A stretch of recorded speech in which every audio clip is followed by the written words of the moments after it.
Big shout out to our speaker, Dewumi Ebuk, for honoring our invitation at BYP Network. Thank you so much for coming on here today to share your wealth of knowledge with us. Today's topic is a topic that cut across all spheres. It's titled Beyond Hustle, How to Protect Your Career from Burnout, Fireproof Your Energy, Focus, and Long-Term Growth. I believe that we all in the room currently are ambitious people, and we want to succeed beyond just our careers. We want to succeed beyond just meeting all the targets, but also succeed well in our health, succeed well in not just ticking the box, but also in our well-being as well. And I believe that by the end of today's discussion, you all get insight into how to actually protect your career from burnout. So quickly, I will share with us our event agenda for the day. So we have intro, we have about BYP Network, a founder and speaker. Then we have discussions, and then we have questions and answer. So about BYP Network, it was founded by the need to connect Black professionals and students from all over the world for role model visibility, career opportunities, business support, and ultimately to solve our own problems. Our vision is to change the Black narrative, and our mission is to advance the careers of millions of Black professionals enabled by our career advancement platform. You can join our chapter's WhatsApp group by scanning the QR code or via the link in the comment section. BYP has different chapters globally. We have the BYP Lagos chapter, we have BYP London chapter, we have BYP Manchester chapter. We have different chapters globally to connect Black professionals with one another. Our founder is Kike Onimide Agoro. She does have a robust bio. She's the founder and CEO of BYP Network, a multi-million-pound company advancing the careers of Black professionals globally. And thanks to her, we have a community where we can all connect together, learn from one another, share our thoughts and ideas, and also have a platform like this to learn from other people. About our speaker, her name is Dewumi Ebuk. She's a wellness expert with a niche in chronic health management and a thought leader passionate about restoring the divine design of health.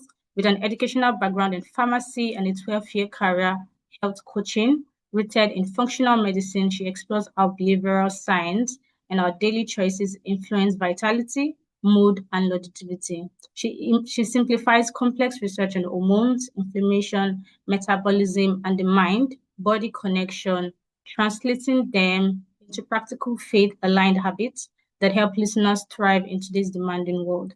Her teaching are bold, practical, and soul-aware, a refreshing voice in a noisy world of quick fixes. She aims to challenge your thinking, reset your focus, and remind you that lasting success begins within. So I will share Adewumi's slides now. Thank you so much, everyone, again for joining us on today's webinar discussion. Thank you so much for the opportunity, Ayo. It's a pleasure doing this. I actually do enjoy doing this. I'm going to turn on my video in a minute. Please confirm if you can see me now. Yes? Yes, we can. Oh, fantastic. Okay. All right. So I'm just going to get right into it.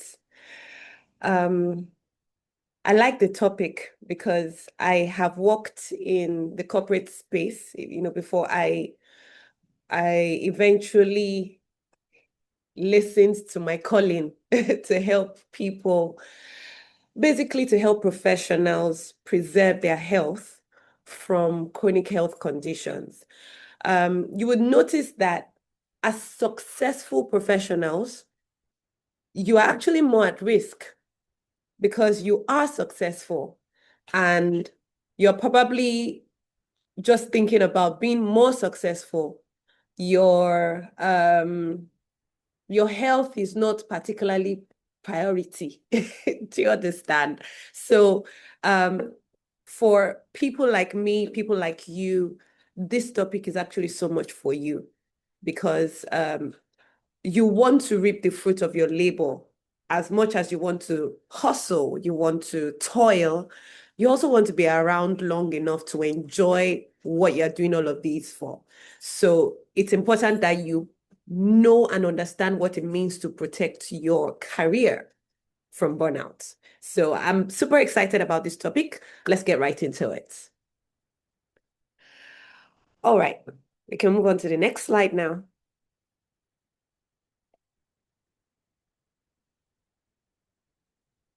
My first slide is a question to the participants. So let's say this is our icebreaker. So my question to you is, how do you know you're burnt out? I'd like to see comments in the comment section. All right. Typically, at the beginning of presentations like this, people are quiet. But one thing I love to do is to call names and call people out. So if I can see your name, you don't even know if I can see your name. You're at risk. All right. So my question, how do you even know that you're burnt out? And there's no wrong answer. There's no correct answer. There is just your answer. How do you know that you're burnt out? Let me see who I can call. John Samuel, are you able to unmute yourself? Yeah, hello. Hello, Hi, everyone. John. Yeah, and good evening. Good Wow. evening. Before you called, my mind just said you might call me. I I didn't know. love your mind. You're a man of God. Hey, yes, ma. Yes, woman of God. Okay, yeah, Thank so you. how do I know I'm burnt out? Talking for Mhm, myself. When I'm mm, overwhelmed, when I don't have the drive to move forward, to want to do anything, I know it's time for me to just take a break. mhm. I love what you said. When you are overwhelmed and when you don't even have a drive, you see those two things, they can hinder you from hitting targets, from meeting your goals. I mean, if you don't have drive, how do you want to meet your goal? You just sit down there and wait for the next salary. But guess what? You see that feeling of just sitting down and, I mean, let the next salary just come. It's not how you're built as a human being. You're built to connect to whatever system that you are connected to. So it's not even natural for you to just say, oh, let me wait till my next salary. It's not even natural for any human being. There is a study that talked about a few people, that people in the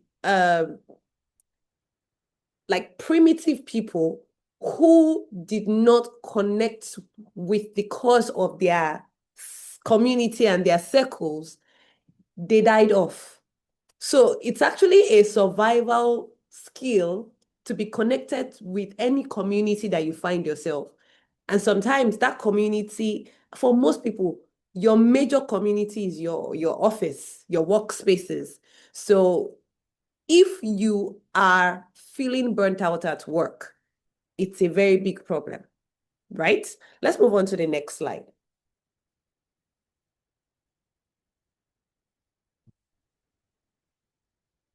Now, my next slide says that burnout is not just about work. It's actually you being sick. And I dare say that being burnt out is a good enough reason for you to take a sick leave. I know sometimes people feel like, oh, I need to be actually sick to take a sick leave. You know, when I was working, my sick leave was always complete, almost always complete. But, you know, when I studied some more and I went into health coaching, I realized that being burnt out is a form of being sick, of being unwell. Because if you were optimal, if you were emotionally well, if you were well in your mind, if you were well in your relationships, then you would be optimal in how you act, in how you churn out your work. I don't know if that makes sense to you. So I thought about it and I said, yes, being burnt out is a good enough reason for you to take a sick leave. And guess what? You take a sick leave, you would rest.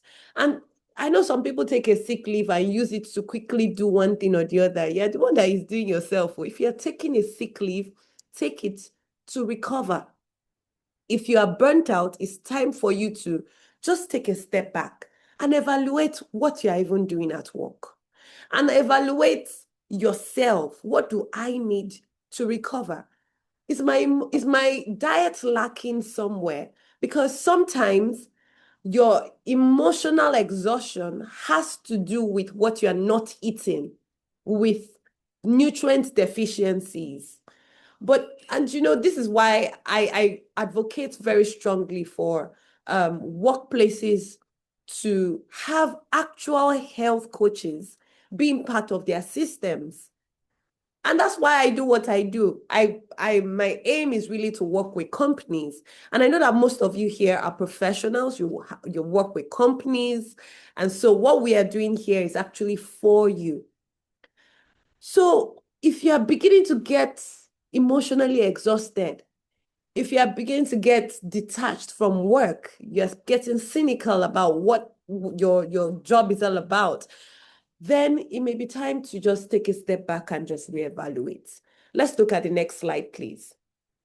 I'll try to be really fast so that we can have proper question and answer. And I really expect that you are interested in this topic for yourself, because if you have a body, a mind, a brain, and you intend to make it and be around long enough to enjoy the fruit of your labor, then you should be interested in everything I have to say today. You should have questions for yourself. Guess what?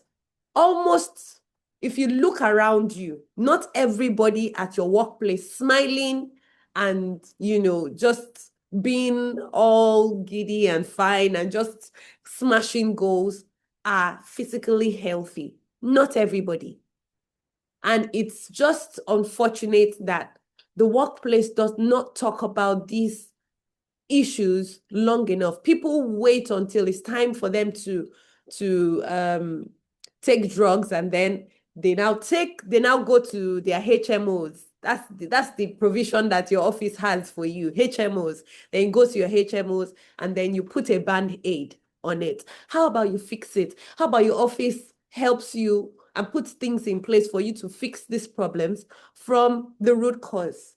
How about your office is a place where you have a very whole environment, an environment that actually helps you to thrive as a human being, as a person?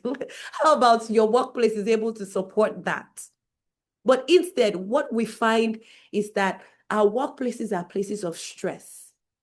It's almost like your body is at high alert. And I'm going to speak more on how this is true, right? Your body is at high alert. And I put here an analogy of what it looks like, right? What stress response looks like, right? You get to work. Work is your stress environment.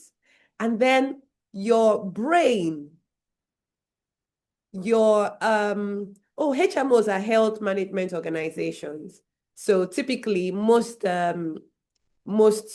offices, most workplaces, they have these health management organizations that help you sometimes subsidize monies for hospitals and medications. But we don't want, my advocacy here is that we don't want to even wait until you are sick. How about your workplace even helps you thrive, helps you stay healthier, So that's what I am advocating for, in workplaces.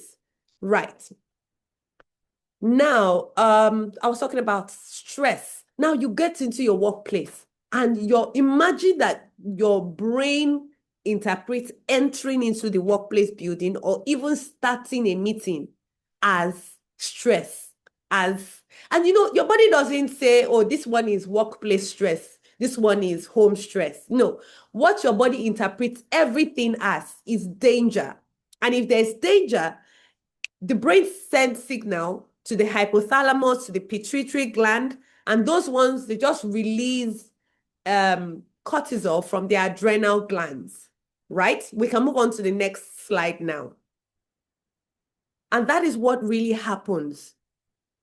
And like I said in this next slide, I said the employee of the year, they are the ones at bigger risk. I mean, I just used this employee of the year analogy. It's not just the employee of the year. Every single person who is striving to do well, it looks like you are at risk of all these problems. Now, when I was working and when I was a team lead, somebody used to, one of my teammates would tell me that, and this is on team leads now. You have a job to make the people who you are responsible for to feel at ease at work. It's literally a responsibility that you have. If you are above somebody, it's literally your job to help the people under you to feel at ease at work. If you are supervising, if you are a team lead, you're responsible for that person's appraisal. The person looks up to you like, if I do anyhow, this person can pretty much cost my career. So if you have that kind of responsibility, it's literally your job to make the people under you feel at ease. Okay? So I was talking about my own subject at that time. And she told me once that, there was a time that whenever, and then she told me that anytime she entered into the meetings, she starts to palpitate, like her heart began to beat faster. But by the time, we spoke and then we talked about how, first and foremost, understanding her roles and her responsibilities at work. After we had talked about that, and then we talked about how, these stressors are definitely going to be there, but she needs to place her mind at a place where she has to be above the stress. Yes, stressors exist, but if you see your stressors differently, you are 50% above. And so if you are able to label the problems, if you are able to logically organize the problems, then your body's stress response, or the pathway that your body would use to react to that stress, is rerouted. And I had shown you earlier that brain analogy where you saw the amygdala. The amygdala is the emotional response of your brain. Now, if you are able to organize yourself and see things differently, you're able to preempt stress. Instead of the amygdala being the part of your brain that is firing, the part of the brain that begins to fire is the prefrontal cortex. That is the logical side of your brain. If you are able to successfully move stressors from the amygdala to the prefrontal cortex, then the stress response does not happen. So imagine that you are able to employ different techniques to do that, to tell your body that, look, it's not a problem. We are safe in here. And that technique can be internal, it can be external. External in that your colleagues can be the ones that can help you feel safe, right?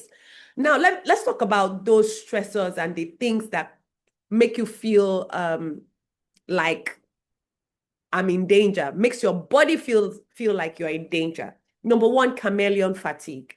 Chameleon fatigue means that I need to show up. I need to show up in a certain way. And so I have to maintain myself. I have to maintain so I can sustain and I can get all my appraisals and meet all my targets. In fact, many times you're not even really meeting targets. You're just showing up and looking like you're someone that has sense. But your body interprets it as danger, And then the fact that you, as a Black professional in a global company, you are a symbol of excellence. So imagine that all your colleagues are white. and then you're the only black guy. Pressure. Pressure to show off is there. It's just all over the place. And then you also, you know that you need to, and because of that fact that you are a symbol of excellence, you are the employee of the year, or you are known in certain circles as this symbol of excellence, and you need to show up, you begin to put the extra work. Even if it is beyond your energy level, you begin to put up that extra work. That is a problem. And then, of course, showing off, for some people, salary burdens, for some people, career hypervigilance. That's like you are afraid that this career will be taken off you. Let's move on to the next slide. I don't know how much time I have for this, but I'm going to try to be as fast as possible. Let's move on to the next slide. So if you have any of this pressure on you, you are at risk, because what your body is seeing is stress, and it eventually would increase cortisol in your body. Now, cortisol is something that's supposed to be good, because God made us perfect. God made us good. And it's supposed to save you, supposed to get you just ready to deal with stress. And yes, you are able to deal with the stress. You're able to perform. You're able to hit your target, but at what cost? So I want you to just think about it. What is the worst that would happen if you stopped overperforming? If you stopped going beyond your capacity and your capabilities, what would happen? Think about it. From my own perspective, I know it, for me, while I was while I was working, I was known to be, well, I didn't always show up everywhere, but whenever I needed to show up, the few times that I was visible, I was known to be effective. And that is one sign of not overperforming, of not giving yourself everywhere. But you see those few times that they hear about you, that they know your name, they hear your name, those few times you are able to make an impact. That is what it would look like if you stopped overperforming. And I think that we need to really reflect that, what areas don't I have to show up and I am busy showing up? Think about it.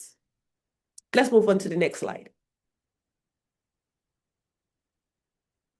So the question is, what is more important? Is it energy management or is it time management?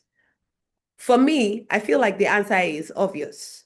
It's definitely energy management and not time management. Because if you look at it as time management, you know what it would look like? It would always look like, I want to hit my targets in record time. And so whether my body likes it or not, I must hit this target. But energy management helps you assess, where am I at? Where are my energy levels at? What do I need to put my energy towards? And then you can give constructive feedbacks to your team leads, and I know sometimes companies, it's almost like it's something that they glorify, being a fast-paced environment. If your company has to be fast-paced, then maybe we all need to sit down and define, what does fast-paced mean in terms of what is possible for the employees. What does it even mean to be fast-paced? Does it mean that they have to work back to back, no rests? But on your own level, as an employee, you need to be able to assess your abilities and your capabilities, right? Your energy levels. Physically, what is possible for me? What is possible for me? How am I feeling? Am I beginning to lose sleep over work? Every night you must sleep, no matter what. Don't allow your job take sleep away from you. And if that has to happen for whatever reason, if your job has to take sleep away from you, by all means, call it that you are borrowing sleep, a sleep debt. If you need to keep a sleep journal, keep a sleep journal, right? Physically, what price am I paying for my job? You need to assess, what price can I pay for my job? Because guess what? Your life is at risk.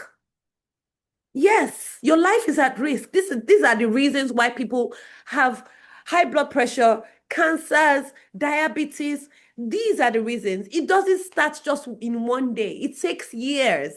It takes years of all of these things. Years of, I know people who have fantastic high-paying jobs, and guess what? They lost their lives a day after coming to work. Why? Because some of these things are silent. And then they just realized that, oh, they had XYZ. Some of them knew that they were hypertensive and stuff. But you know what? They kept on giving their jobs their all. But that's not how it's supposed to be. You should be able to assess your energy levels and give your job the best. Secondly, assess yourself emotionally. How are you behaving? Are you beginning to snap at your coworkers? Are you getting hard to work with? If that is the case, then you need some time off. You need to assess yourself. Sometimes you don't need to wait until it is physical. You need to start assessing your patience level. See, if you have a good night's rest, if you come back, if you've noticed when your boss comes back from leave, it's almost like she's friendly with, or he or she is friendly with everybody. My most recent boss was a lady, so somehow her picture just came to my mind, right? It's almost like, she's just friendlier. She's smiling some more. Guess what? That's how it's supposed to be. You should be friendly at work.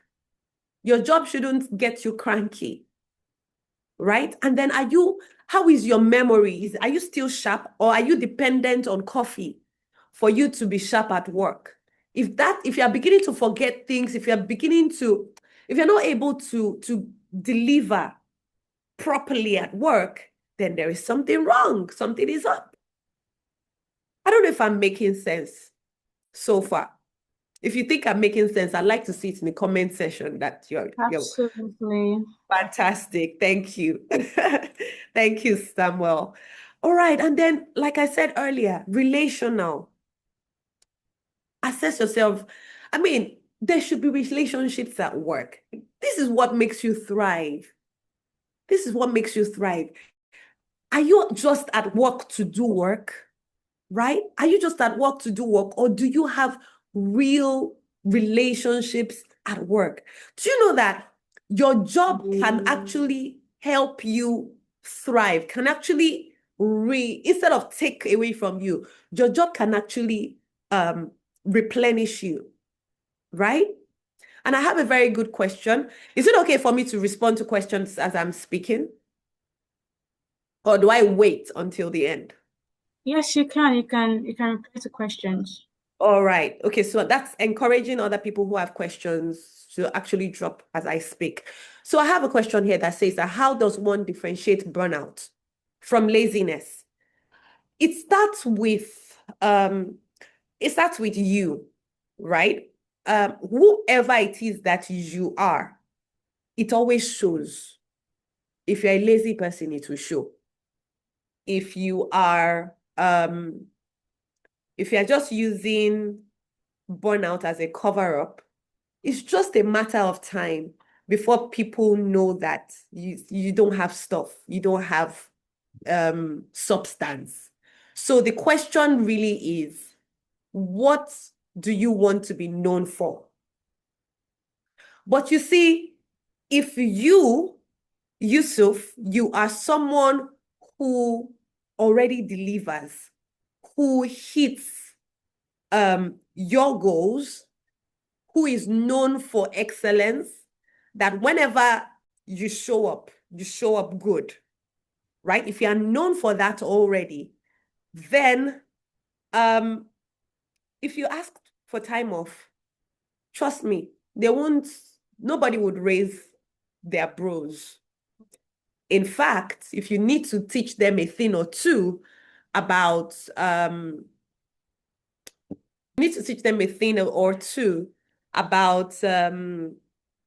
about energy management, I'm sure they'll listen to you because you deliver already.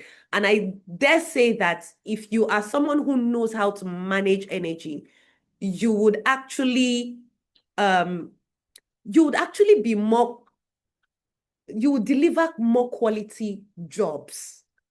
Now, there was a day I was in traffic, and that day there was just a lot of traffic. And I told the person I was driving with that very soon, we will see somebody who has bashed somebody inside this traffic, because everybody's stress level is just high.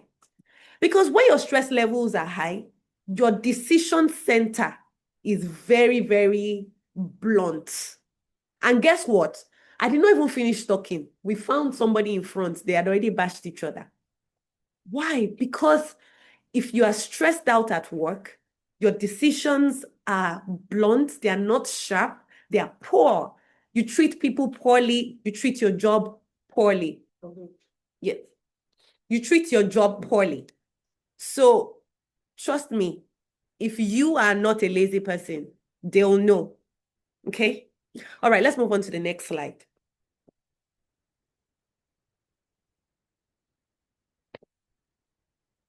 Aha. Now, this is how you know where you are at, right? And that's why I said I like John's response. I hope I'm correct. I hope it was John who gave me the response. When he said that, when I feel overwhelmed, right? You can see that it is just right here. When you are healthy, and you see why there is a clear difference between somebody just saying I'm burnt out for the purpose of it and someone just being lazy. Because when you are optimal, you are actually engaged. You are able to have sense-making discussions with your bosses and ask the right questions, move things in the right direction. You are motivated, you are focused. And that's why I said that, look, if you need to take a sick leave, take a sick leave, because you want to show up correct every time you want to show up. Do you understand? So instead of you staying at work and just stressing yourself, being sick at work, I dare say that if you are burnt out, you are as good as being ill. So instead of you staying at, if you had a headache, what quality of work do you think that you would give? You make mistake in your emails now. You make mistakes in your interactions, right? Okay. Good question, by the way, Femi. Right. Sorry about the phone calls. That's been handled. All right. Yeah. So if you look at this spectrum, you would know where you are at. Are you engaged? Are you strained? Are you functionally exhausted? Are you burnt out? If you're engaged, you're motivated, you're focused. If you're strained, you're feeling overwhelmed. Sometimes you're running on empty, you're just showing up at work, waiting for salary. Sometimes you just know that, look, you cannot even get anything from me, So this is what it looks, this is what the spectrum looks like. And then I'm going to Femi's question. What effective strategies do you suggest in handling high stress? Don't wait until everything has piled up. First and foremost, there should be mini stress management. There should be mini stress management tactics, right? I'll explain what I mean by that. In a day, let's assume you spend 8 hours at work. Within that 8 hours, give yourself some time to just reset. Now, your brain has signals. Like I said, your brain cannot differentiate between in fact, between food stress and work stress, everything is interpreted as unhealthy. Okay, so you can be eating healthy, exercising healthy, and then your work is telling your body you are unhealthy, right? But there are simple things that your body physiology can listen to and hear, and it will just reset. And basically, you've told your body, I'm safe. I'm safe now. There's no danger now. And one of those things is taking a break to breathe in, breathe out, right? So imagine that, let me just give a scenario. Imagine that somebody did something at work, and then you just realize that you are very irritable about what that person did. What you need to do is to find some time to yourself, sit down, take a deep breath, right? Hold on to your breath for some time, and then breathe out slowly. Now, that activates a part of your system. You would see that later. There's a sympathetic and the parasympathetic part of your system. So it would activate the part of the system that tells you that you are safe. Okay? So what you need, there are different ways. For some people, they just need some time to just pray at work, right? For some people, they just need to take a walk.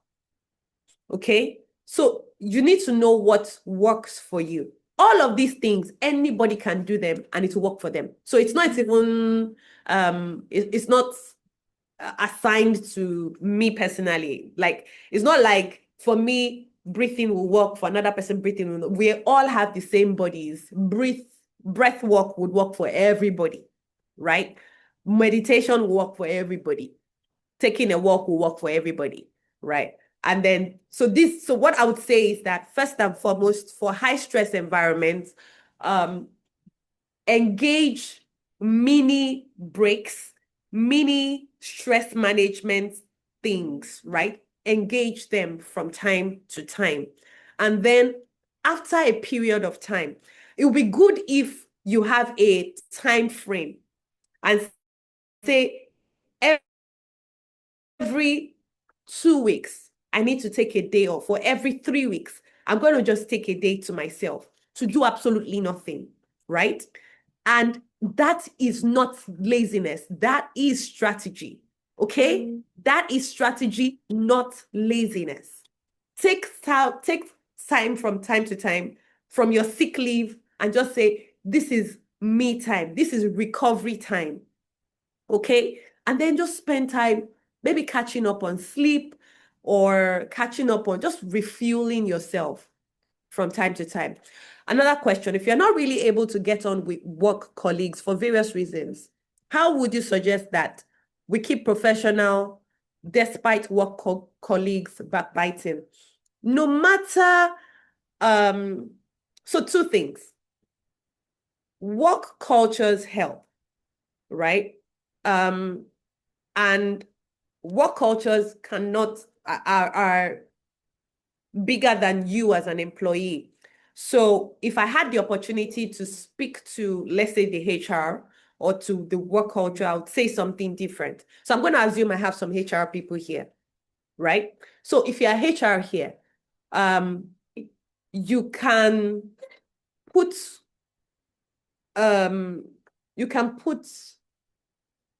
certain things in place. One of those things, I mean, there's a lot of things that you can put in place to help your employees have real relationships, real connections. And one of those things is maybe set up like gratitude potluck or something, gratitude pots from time to time, where different people pick different names and then they can put something they like about the next person from time to time. And then maybe once a month, you just have like a meeting and then everybody just reads it out. And maybe the people that you don't really get along with that much, they are the people that you pair with one another. And, so that's just one example of cultures that can help colleagues to stay engaged or to have quality relationships, right? But having said that, work cultures help, right? And that's just one example of cultures that can help colleagues to stay engaged or to have quality relationships, right? But having said that, you should have, as an employee, as a person, you should have your safe space person.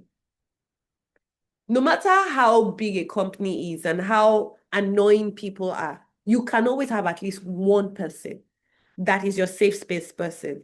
You know, I had that one person at work. In fact, I used her as for me to achieve goals at work. Whenever I know that this thing I have to do is a lot, and I need to be in my best frame of mind, I just tell her, hello, oh yeah, it's time for us to jump on a call. Do you have some time? She'll be like, and she's also always very willing because we both we have like good work chemistry. I didn't have that with everybody. I had that with just a few people here and there. But you see those few people, I held them like this, so close to me. So I'm like, guy, do you have some time? And because both of us, we vibe on that level, she'll be like, oh, yes, I have some time. Or in fact, I even have some work to do. And both of us, we just get on the work. You see, when we just get on a call like that, we would achieve so much as if we're not even doing anything. Do you understand? Now, for people like that, your relationship would be both work and an outlet for the people that are annoying you, right? So because as human beings, I don't know if you guys don't follow me on LinkedIn, you should do that right now, because I talk about relationships from time to time, and the relationships I talk about, it's the same thing that is applicable for work relationship, for spousal relationships, for parenting. And one of the things I talked about was emotional processing. Now, sometimes when somebody's upset, you just need another person to make you feel seen. Sometimes you just want to talk about it. And emotional processing is different from venting. Sometimes it's just to be able to say how you feel. Because once you're able to label how you feel, you move your feelings from the amygdala to the prefrontal cortex. So that thing that is causing the stress response, your aim is to be able to label it and say that, okay, this is my real problem. My problem right now is that I'm not feeling very patient right now. And I may have even snapped at this person. Okay, maybe I even didn't do. Do you understand? You're able to process. And then if you have somebody that is your person, that makes you feel like, look, we vibe. If you have that one person, it can help you process, even when you have these work colleagues. Now, if you have a way to manage all of that, when you are faced with those colleagues, trust me, you are in a better frame of mind to handle them. And yes, you can keep a straight face because you are in a calm state of mind. Even though they are just, in quote, all annoying, you can actually level your voice, level your tone, make decisions that are logical, and just handle that situation like a boss, okay? Not handle it emotionally and just look like you are on the same page with the person, backbiting as well and doing all of that. I hope that answered your question. But basically, first and foremost, you need to find a way to take care of yourself. Once you are able to take care of yourself, then you are able to handle your stressors. Those people are literally part of your stressors. Let's move on to the next slide. Fantastic. So this is my system, my parasympathetic and my sympathetic nervous system. So I had talked about the amygdala and the responses. So these are the areas of your body that, sorry, it's very small. It was a diagram and I just wanted everything to show. These are the parts of your body that responds whenever the fight or flight part of your body is activated, right? It's also called the rest and digest. It means that your body is able to walk properly, digest food properly, do everything it's supposed to do the normal way. So your pupils, if your parasympathetic nervous system is activated, your pupil constricts, Your saliva flows freely. Now, these are things that you cannot even control. Then there is bronchial constriction. Your heartbeat is slower, it's not high. There's increased bile secretion. So your digestive system is working the way it's supposed to work. You can see digestion stimulation. So you see that burnout is beyond you just going to work and showing up and all of that. It's literally your body system. Can you just imagine all the parts of your body that is responding? Now, if it is the sympathetic or the fight or flight part of your nervous system, your pupil dilates, saliva inhibits, your bronchi, that's your lungs, you're not breathing properly, your heartbeat is increasing, your body is saying that you're in danger, right? Glycogenesis decreases, right? So your liver is not even working the way it's supposed to work. That's why you see people having weight issues. Why? Because their liver is not processing their weight. And so the lower part of your stomach would have much more fat. It will hold on to much more fat. Why? Because the cortisol levels are high. Digestion is slow. Your kidneys problem. Just so much problems in the body, right? Let's move on to the next slide, please. All right, so this is also still showing you the areas of your body that basically feels safe. Yeah, so if you feel safe, you're able to connect better. You're able to experience love, connect with nature, just connect generally better, make better decisions. But if not, your body just tells you you are in danger. If it stays long enough, you will shut down. That's what these 3 circles mean. Move on to the next slide, please. So 5 minutes personal audits may not even be up to 5 minutes. We don't even have the 5 minutes. Assess your right. The reason why I said 5 minutes, because I wanted all of us to do this together. I want you to score yourselves over 10. So basically everything over 50.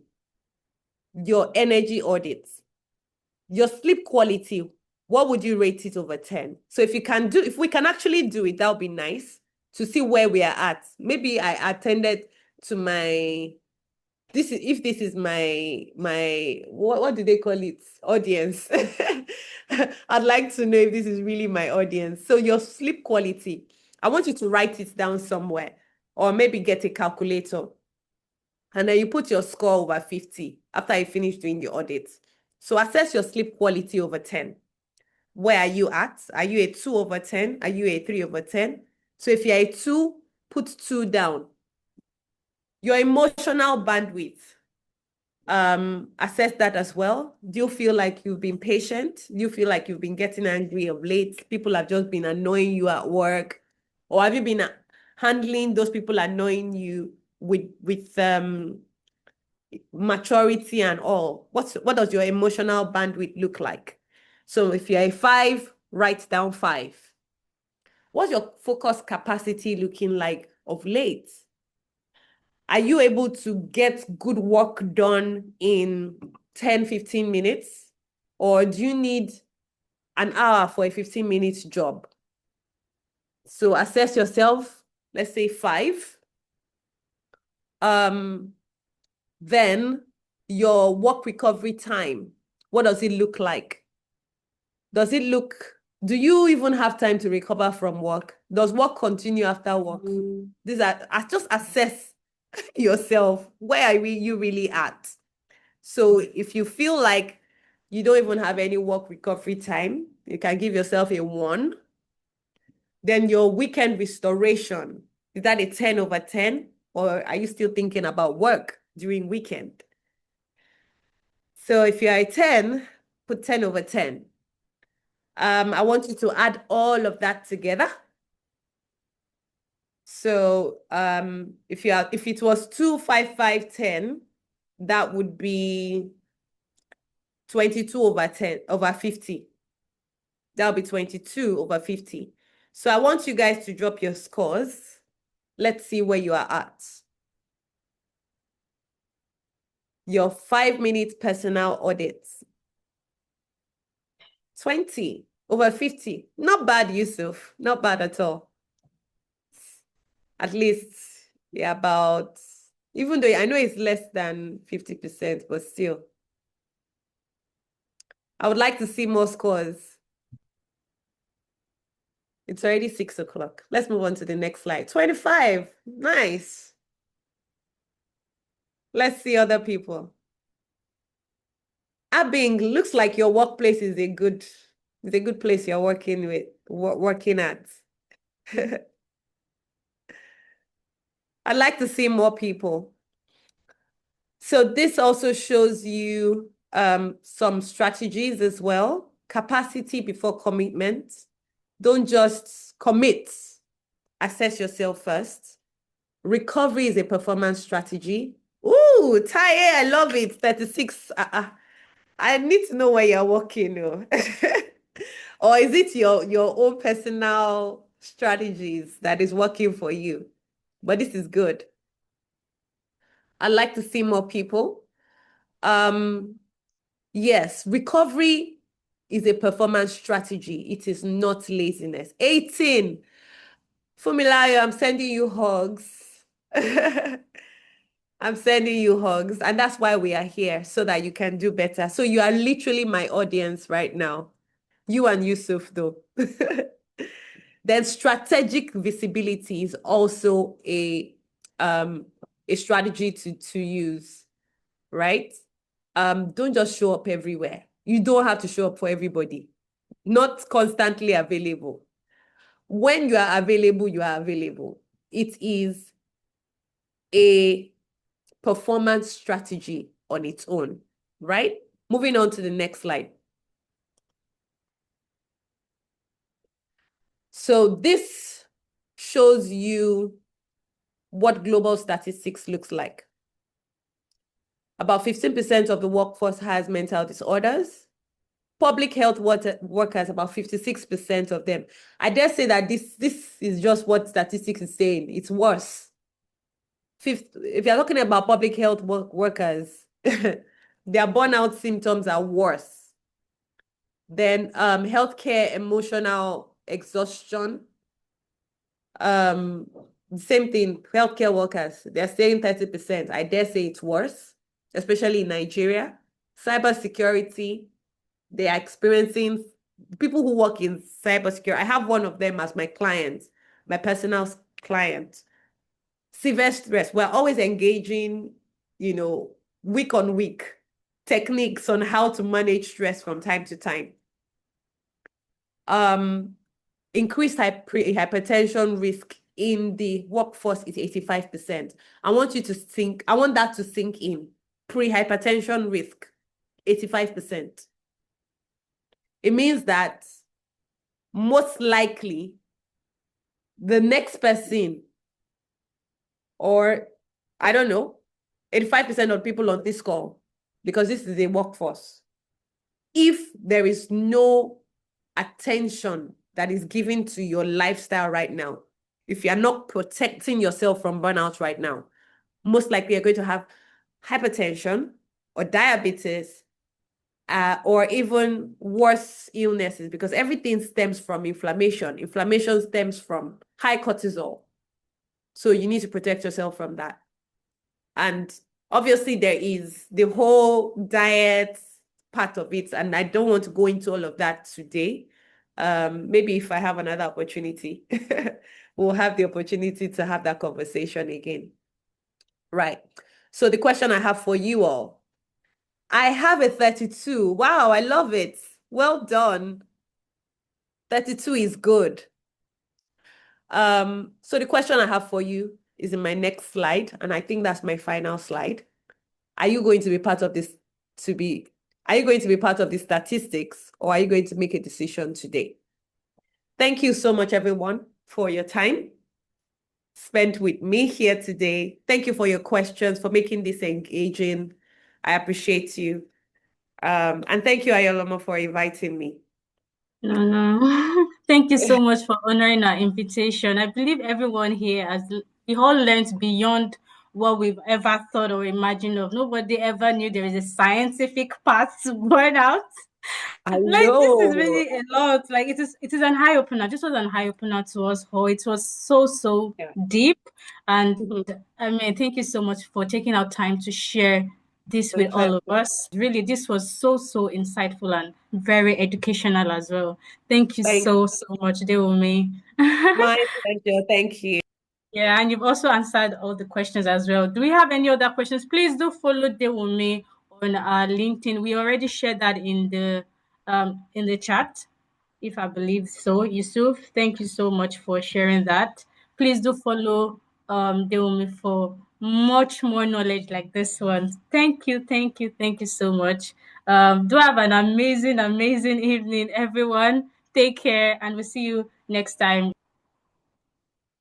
Thank you. Bye, everyone. Enjoy the rest of the day. Bye.